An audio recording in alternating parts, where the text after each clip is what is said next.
Hey peeps, Amma here. If you're new, welcome to the channel. On this channel, we engage in thought-provoking conversations for unity and change. If you would like to be part of this movement for change, hit the subscribe button and turn on your post notifications so you are notified when I upload a new video.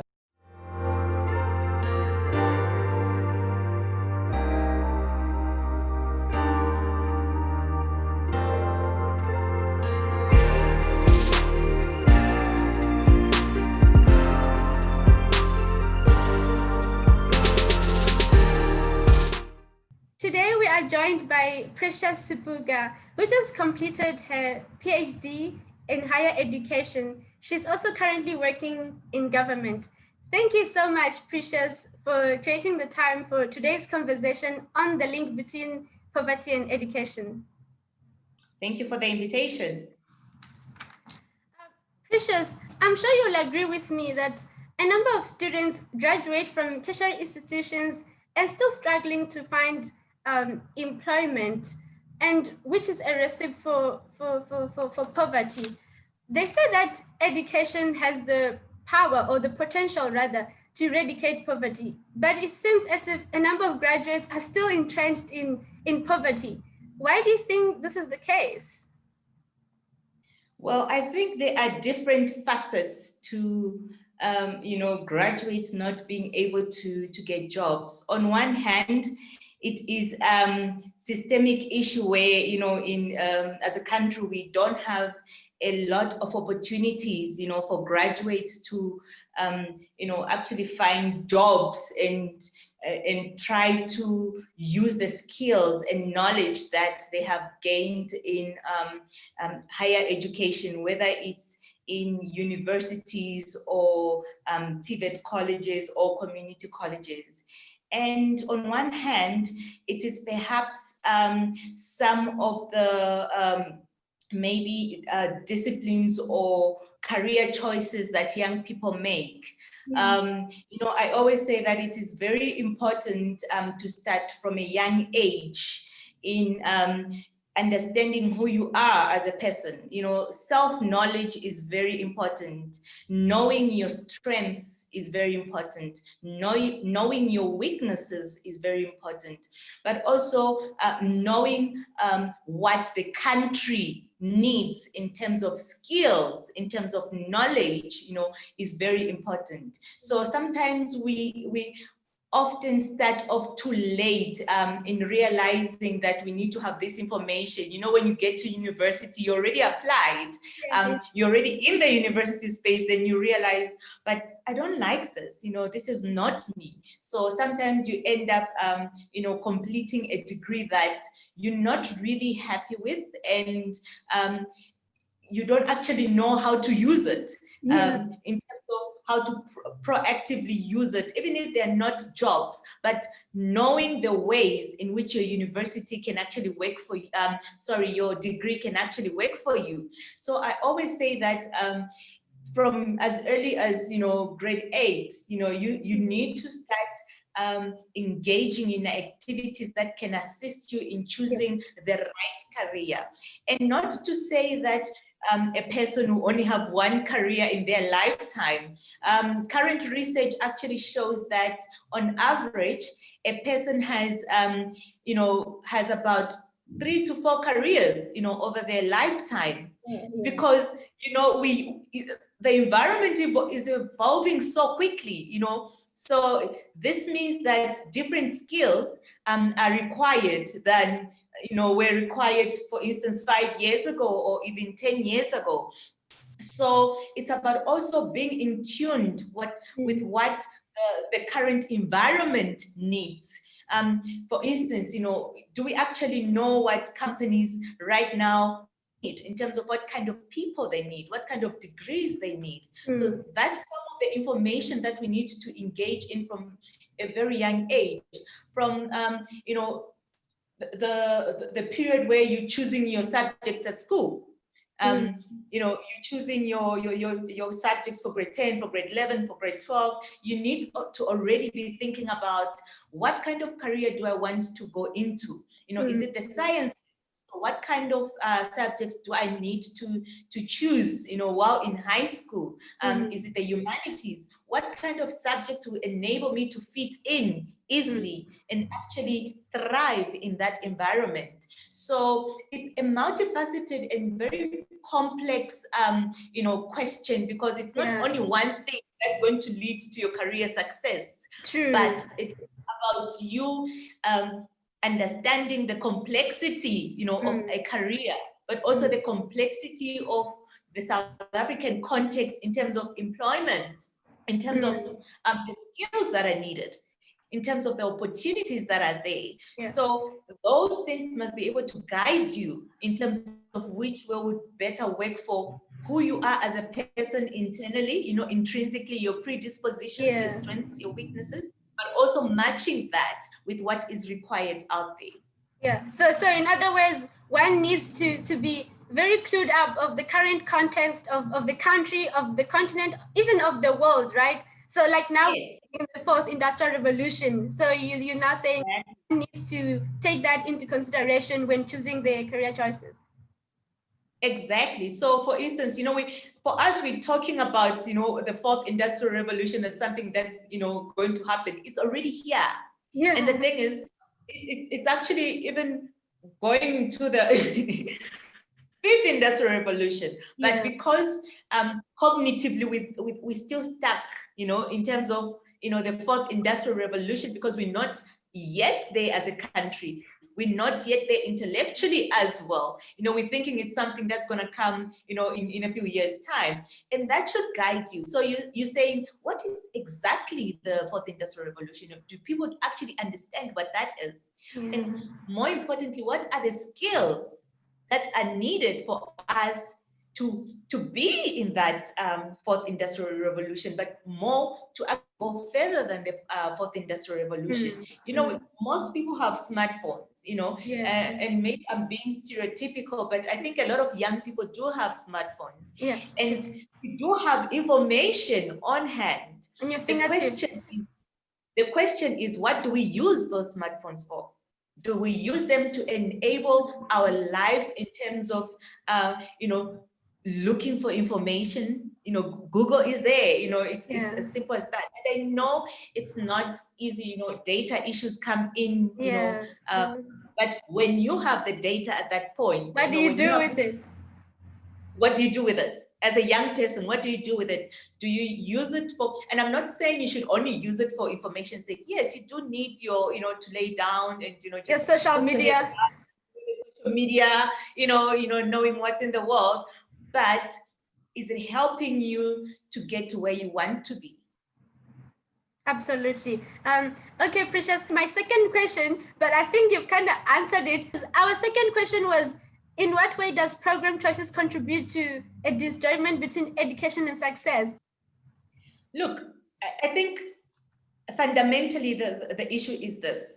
You need to match your career choice, your personal predispositions with what's required in terms of the labor force. That is important. Yeah. And you cannot run away from that. Yes, you need to love what you're doing, but you need to importantly figure out what is required out there and what opportunities will I get with where I'm going in terms of my career. And that's why we're saying careers change over time. It's because the needs change over time, and that will enable you to succeed. Yeah. Okay. Just my last question, based on what you've just said, I just want you to help us conclude here. What advice would you give to matric students or anyone considering to study towards tertiary qualification, so that they prevent being unemployed or remain in poverty if they started in poverty after earning their qualification? I'm going to give you quite a personal story, not a long story, but an analogy. Use it as an analogy. When I went to university, I enrolled in a psychology program. And in first year, we were about 1,000 students. And in our first lecture, the lecturer came in and said, and being very truthful, I might say, half of you will not be here by the end of maybe second year. And only a third of you will be here by the third year, which is, when you get your degree. Yeah. And even less, a very, very minute number of you will actually end up being psychologists, because you need to have a master's degree to be a psychologist. You need to write a board exam to be a psychologist. And normally, on average, universities take on average 10 to 15 students only per year. So even if you times that by the 26 universities, we have in the country who actually offer, psychology, it's still not enough. That tells you of the veracity of making an informed career choice. And that is why when I was doing my master's in research psychology, I actually looked at this. I always start things from a very personal position. I understand that especially as Black, African, people, most of the time we go to university without funds. We use, in our time it was TESFA, I think, that's how old I am. Now it's now it's NSFAS. So you go to university with a bursary if you're lucky. And if you're not, I didn't have. My parents paid, with the little money that they got as civil servants. I didn't have that. So I took from that position that as a young Black person who already is disadvantaged in terms of funding, go to your university and getting a degree that will not, kind of improve your life. Anyway. It's almost like a matter of social justice for me. And that's why in my master's dissertation, I decided to look at the career, at self-knowledge and career knowledge of psychology honors students. I had to make it small because of obviously where I was. So I looked at the career choices. What factors impact young people's career choices? And one important element that always arises is this aspect of self-knowledge. Yes. You need to know yourself. I know it sounds simple, but it's not. You need to engage in a process of self-awareness. Who am I? Where am I coming from? Where do I want to go? What do I need to do in order to get there? So the self-awareness helps with, so how exactly does self-awareness help from your perspective? It's knowing, yes. It's knowing your strengths. What am I good at? Am I good with my brain? Am I analytical? Am I good with my hands? Am I good with both? What career would enable me to flourish? To add value. That's true, because then you end up going for a qualification that you're not even good at it, or you're not even interested in it, and then you just kind of like waste your strength in a way if you don't know where your strengths are. Totally. Exactly. And sometimes, you waste the little money and time, that one has, money in terms of the financial contribution of your parents, the state as well. Imagine going through 4 or 5 years of a qualification and finding out, I actually don't want to do this. And you see, the thing is, once in your mind, you know that I'm not good at it, I don't want to do this, it impacts. It impacts how you go about, whether it's work in that environment, your progress in that environment, because your attitude is, I really don't want to be here, I really don't want to be here. But I think another important aspect that I would really like to encourage young people on is to be proactive. Be proactive. This simply means that even before you go to university, while at school, ask people who are in that profession that you want to go in about their experiences, what's required, in that career field. what skills, what knowledge, the kind of nuances that the textbook won't be able to teach you. Some things unfortunately you need to learn on the job. So already from high school, you already have that good knowledge of this is definitely the career I want to go into. And with that attitude, you're able to work hard towards it. You're able to work even beyond what's required of you. And through that attitude, people see it, people recognize it, and people give you opportunities based on that attitude. And that's why I'm saying being proactive is very important. Proactive in seeking knowledge.